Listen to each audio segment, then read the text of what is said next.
വൈകുന്നേരം 6 മണി. ഈ ഒരു സമയത്ത് ഒട്ടുമിക്ക മലയാളികളുടെ വീടുകളിലും ഇപ്പോൾ കറണ്ട് ഉണ്ടാകില്ല അല്ലേ? കുറച്ചു മാസങ്ങൾക്ക് മുൻപ് വരെ ഇതായിരുന്നു അവസ്ഥ. സ്വിച്ച് ഇട്ടാൽ ഫാൻ കറങ്ങും, ബൾബ് കത്തും, AC ഓണാകും. എന്നാൽ ഇന്നോ? എന്തായിരിക്കും കാരണം? ആരായിരിക്കും ഇതിന്റെ ഉത്തരവാദി? സർക്കാരാണോ, ജനങ്ങളാണോ, അതോ ഭൗമ പ്രതിഭാസങ്ങളാണോ? നമ്മൾ പേടിച്ചിരുന്ന ആ പഴയകാല ലോഡ് ഷെഡിംഗ് അതാണോ ഇനി ഇത്? ഈ ട്വിലൈറ്റ് ഗ്രിഡ് ലോക്കിന് പിന്നിലെ കാരണം എന്താണെന്ന് നമുക്കൊന്ന് അഴിച്ചു പരിശോധിച്ചാലോ? ആദ്യം നമുക്കുള്ളിലെ ആ മിഥ്യാധാരണയെ ഒന്ന് മാറ്റി നിർത്താം. ഓരോരുത്തരും ധരിച്ചു വച്ചിരിക്കുന്നത് കേരളത്തിന് വേണ്ട മുഴുവൻ കറണ്ടും നമ്മൾ തന്നെ ഉണ്ടാക്കുന്നു എന്നാണ്. എന്നാൽ അതങ്ങനെയല്ല. നമ്മുടെ ആകെ ആവശ്യകതയുടെ വെറും 17 മുതൽ 30% വരെയുള്ള വൈദ്യുതി മാത്രമാണ് നമ്മൾ സ്വന്തമായി നിർമ്മിക്കുന്നത്. ബാക്കി വരുന്ന 70% വൈദ്യുതിയും നമ്മൾ തമിഴ്നാട്, ആന്ധ്ര പോലുള്ള മറ്റ് സംസ്ഥാനങ്ങളിൽ നിന്നും കേന്ദ്ര പൂളിൽ നിന്നും വൻതുക കൊടുത്ത് ഇറക്കുമതി ചെയ്യുന്നവയാണ്.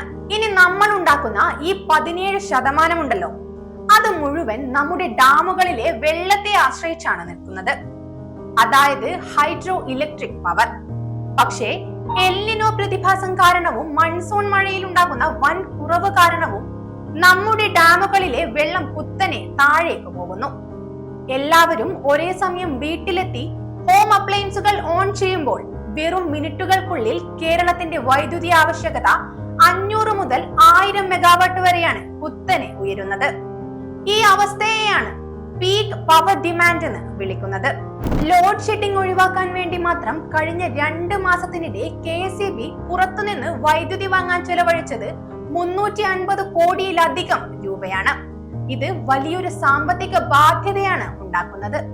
അതുകൊണ്ട് ഒന്നുകിൽ വൻ വില കൊടുത്ത് കറണ്ട് വാങ്ങണം, അല്ലെങ്കിൽ വലിയൊരു ബ്ലാക്ക് ഔട്ട് ഒഴിവാക്കാൻ വേണ്ടി 15 മിനിറ്റോ 30 മിനിറ്റോ നമ്മളെ ഇരുട്ടത്ത് നിർത്തേണ്ടി വരും. അപ്പോ ഇതിനൊരു ശാശ്വത പരിഹാരമായി വലിയ വലിയ പ്രൊജക്ടുകൾ വരുന്നുണ്ട്. പകൽ കിട്ടുന്ന സോളാർ പവർ രാത്രി ഉപയോഗിക്കാൻ വേണ്ടി കാസർഗോഡും കണ്ണൂരുമൊക്കെ വലിയ ബാറ്ററി സ്റ്റോറേജ് സിസ്റ്റംസ് KSEB കൊണ്ടുവരുന്നുണ്ട്. പക്ഷെ അതിനൊക്കെ കാലതാമസമുണ്ട്. എന്നാൽ പീക്ക് ലോഡിംഗ് കുറക്കാൻ നമുക്ക് ചെയ്യാൻ പറ്റുന്ന ചില സൂത്രവിദ്യകളുണ്ട്. പരമാവധി വൈകുന്നേരം 6 മണി മുതൽ രാത്രി 10 മണി വരെയുള്ള ഈ 4 മണിക്കൂർ നമ്മുടെ വീട്ടിലെ AC 18 ഡിഗ്രി അല്ലെങ്കിൽ 19 ഡിഗ്രിയിൽ വെക്കുന്നതിന് പകരം കറക്റ്റ് 25 ഡിഗ്രിയിൽ സെറ്റ് ചെയ്യുക.